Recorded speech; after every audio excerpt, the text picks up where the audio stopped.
Katakanlah kepada orang laki-laki yang beriman, hendaklah mereka menahan pandangannya dan memelihara kemaluannya.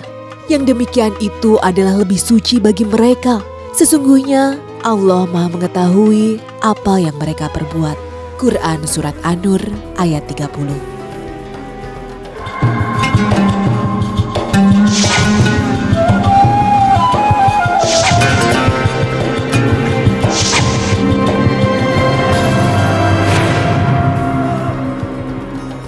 Assalamualaikum warahmatullahi wabarakatuh. Selamat pagi pemirsa Tawakal yang dirahmati Allah Subhanahu wa Ta'ala.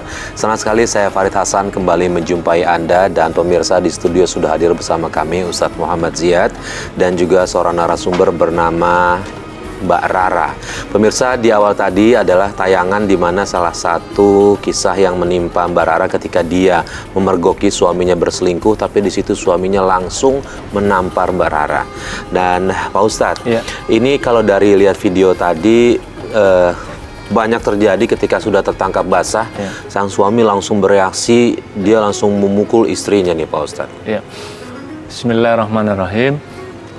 Melihat tayangan video tadi, sungguh kita sangat prihatin. Ada seorang suami yang sudah terikat perjanjian pernikahan suci, kemudian melakukan pengkhianatan terhadap istrinya melalui jalan perselingkuhan. Dan ternyata setelah istrinya mengetahui, bukannya dia meminta maaf atas kesalahan yang fatal itu, tapi justru menunjukkan perbuatan lalimnya yang kedua kalinya, yaitu dengan cara melakukan pemukulan kepada istrinya. Sungguh ini yang pertama adalah ada dua pelanggaran besar. Yang pertama dosa besar melakukan perzinahan, perselingkuhan tadi.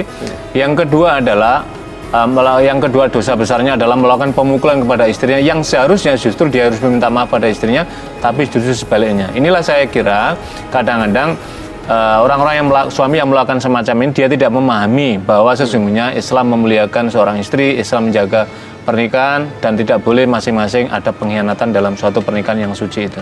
Iya. Mbak Rara, kami berdua mengucapkan prihatin atas apa yang terjadi sebelumnya. Nah, kami ingin bertanya lagi adalah pada saat penggerebekan itu Mbak Rara sebenarnya datang sama suaminya, selingkuhan suami Mbak Rara ya, betul ya? Betul sekali, Mas. Nah, itu gimana ceritanya bisa sampai janjian kayak gitu? Jadi waktu itu dia nelpon saya, Mas. Dia bilang bahwa istrinya sedang bersama suami saya selingkuh di sebuah rumah kontrakan. Akhirnya kami pun janjian untuk ke sana.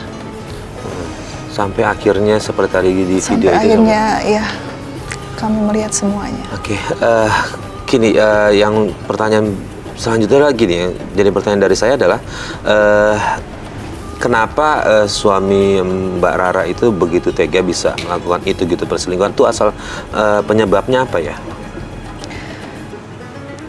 Saya rasa nggak ada penyebab apa-apa ya, mungkin ya sebagai seorang istri, sebagai seorang manusia biasa ya, mungkin saya ada kurang di mata suami saya.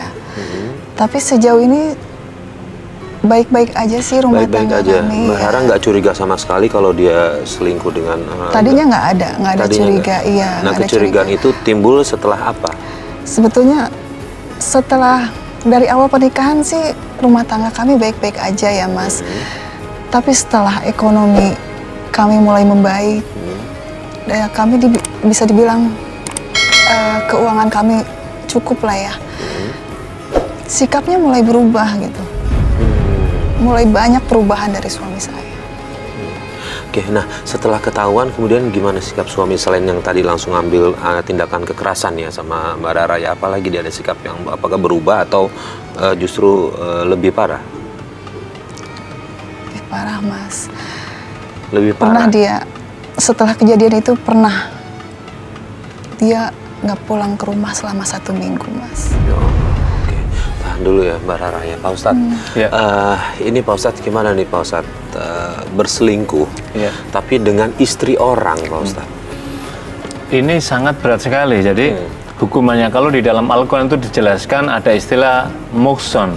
Itu artinya adalah orang-orang yang sudah menikah yang harus menjaga kehormatannya. Makanya hukum rajam itu kan ada perbedaan. Kalau orang kalau masih belum menikah maka dia harus didera hingga mi'ata jaldah 100 kali derahan dia. Tetapi ketika sudah sudah menikah, kemudian melakukan perzinahan baik sesama yang sudah berkeluarga atau dengan seorang gadis, maka orang yang laki-laki yang sudah berkeluarga tadi dia kena hukuman rajam kalau dalam hukum dalam Islam, yang kemudian istilahnya dilimpar hingga sampai meninggal. Apa maknanya? Sekali lagi para pemirsa, jangan ditarik dalam konteks wah kejam meninggalnya, bukan. Ini adalah sebagai punishment duniawi ketika orang melakukan pelanggaran dosa yang sangat besar itu. Yang kedua adalah maknanya dalam memberikan pelajaran pentingnya kehati-hatian. Mengapa kehati-hatian? Sebab suami dan istri itu sudah diikat kontrak perjanjian mulia di hadapan Allah yang disebut dengan mitsaqon ghalidho itu. Maka masing-masing harus menjaga semaksimal mungkin ikatan sakral, ikatan suci, jangan sampai kemudian melakukan perselingkuhan apalagi dan perzinahan tadi itu. Nah, karena itulah di dalam fikih Islam itu dijelaskan sangat tegas sekali. Ketika kita misalkan seorang istri kemudian dengan suami baru melihat sinyal-sinyal kemudian istri menuduh atau sebaliknya suami menuduh istri tanpa ada bukti tidak dibolehkan gitu. Lah, fakta yang menimpa pada suaminya Mbak Rara tadi itu kan bukan lagi isu tetapi kan disaksikan dengan mata telanjang kemudian dari pihak tadi itu. Lah, inilah saya kira bukti bahwa tidak adanya tanggung jawab dari seorang suami kepada istri atau mungkin di dalam kasus yang lainnya sebaliknya. Lah, yang berikutnya adalah mungkin iman sedang hilang. Sebab kalau punya iman tidak mungkin orang dia melakukan perzinahan. Kata Nabi SAW, tidak ada layas nizanin wa huwa mu'minun. Tidak akan mungkin seorang melakukan perbuatan zina ketika ia beriman. Maknanya apa? Ketika ada beriman, kemudian dia melaksanakan, maka dia akan sanggup mengatakan, inni akhafullaha rabbal alamin. Ya Allah, aku takut kepadamu ya Allah Tuhan alam semesta. Maka orang akan bergeser. Inilah yang terjadi ketika Nabi Yusuf alaihissalam digoda oleh Zulaiha. Maka kemudian apa? Nabi Yusuf mengatakan, inni akhafullaha rabbal alamin. Kenapa? Karena pada puncak keimanannya masih ada. Kasus tadi itu, misalkan seringkali ketika orang diuji dengan kekurangan ekonomi, orang bisa bertahan. Tapi ketika seorang suami kadang-kadang diuji itu, maka kemudian muncullah pikiran-pikiran. Itu kenapa muncul? Bisikan setan dan dorongan syahwat. Padahal orang menikah itu tujuannya seperti dalam surat An-Nur dijelaskan ayat 30 itu, gunanya adalah untuk menundukkan pandangan. Mananya apa? Kalau belum punya kadang-kadang melihat sana sini, tapi begitu sudah istri, sudahlah, lihatlah, tataplah, pandanglah kepada istrimu. Berarti syahwatnya disalurkan melalui istri, tidak kepada yang lainnya yang diharamkan oleh Allah. Iya, Mbak Rara, tadi Mbak Rara bilang sebelum menikah perekonomian biasa-biasa aja, kemudian nggak lama dia perekonomiannya udah mulai membaik. Nah, dia kerja apa ya? Waktu itu dia kerja di perusahaan kertas di Jakarta, Mas. Di situ mulai dia karirnya meningkat. Betul sekali. Nah, kalau nafkah tapi tetap terus memberikan kan? Nafkah sih saya dikasih nafkah, cuman dari dulu saya dikasih nafkah hanya sekedarnya saja, Mas. Sekedarnya, secukupnya saja. Secukupnya aja. Mohon maaf, nafkah batin juga? Iya. Iya. Oke. Nah, setelah kejadian itu, Mbak Rara, apakah ada kejadian-kejadian lain yang terus mengikutinya atau ada gimana? Sebetulnya ini setelah kejadian itu kami bercerai kan, Mas. Saya bercerai dan saya mengajak anak-anak saya tinggal di kampung. Anak berapa? Anak saya 2. 2. Yang mengajukan cerai? Yang pertama saya, yang pertama suami saya yang mentalak saya. Waktu itu dia mentalak saya lewat telepon, Mas. Lewat telepon? Iya. Karena alasan waktu itu saya pergi dari rumah tanpa izin dari suami. Alasannya talaknya itu aja gitu. Nih, Pak Ustadz. Siap.